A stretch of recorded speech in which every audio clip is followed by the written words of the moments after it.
Assalamualaikum warahmatullahi wabarakatuh. Perkenalkan, nama saya Muhammad Muzaki Alamsyah dari Prodi Ilmu Al-Quran dan Tafsir Fakultas Syariah UIN Maulana Malik Ibrahim Malang.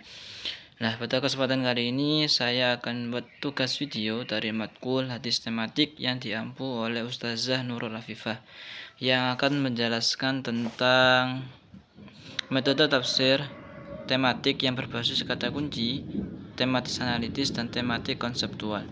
Yang pertama itu kita akan membahas tentang metode tematik berbasis kata kunci. Metode ini memulai kajiannya dengan mencari kata-kata kunci yang sering muncul dalam teks hadis atau Al-Quran, lalu dianalisis untuk menemukan tema tertentu yang terkandung dalam kata-kata tersebut. Langkah-langkahnya yang pertama itu identifikasi kata kunci, menentukan kata-kata yang paling sering muncul atau dianggap penting dalam teks. Yang kedua, pengumpulan tema. Kata-kata tersebut kemudian dikelompokkan menjadi satu tema besar. Contohnya kata rahmat, adil, dan hikmah bisa digabungkan ke dalam tema kasih sayang Allah terhadap manusia. Yang ketiga itu analisis konteks. Memahami bagaimana kata kunci itu digunakan dalam konteks hadis atau ayat yang berbeda untuk mengetahui makna sebenarnya. Yang keempat, penerapan dalam berbagai bidang. Metode ini tidak hanya untuk kajian keagamaan, tapi juga bisa dipakai dalam analisis sosial atau sastra.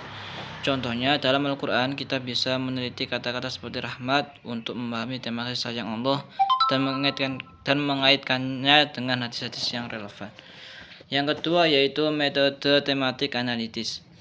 Metode ini berfokus pada pencarian dan analisis tema utama dari sejumlah teks hadis.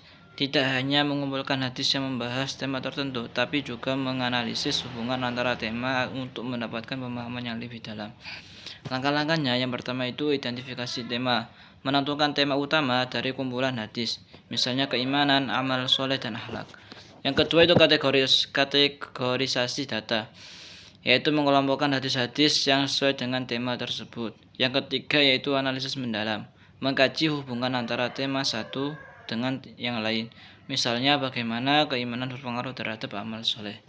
Yang keempat yaitu interpretasi data, menyusun pemahaman utuh dari analisis yang dilakukan. Contohnya, dalam kumpulan hadis tentang keimanan, kita bisa melihat bagaimana iman itu berkaitan dengan amal soleh dan akhlak mulia. Yang ketiga yaitu metode tematik konseptual. Definisi ini adalah pendekatan yang berfokus pada konsep-konsep utama yang muncul dalam hadis, lalu mengelompokkannya berdasarkan tema dan menganalisis hubungan antara konsep tersebut.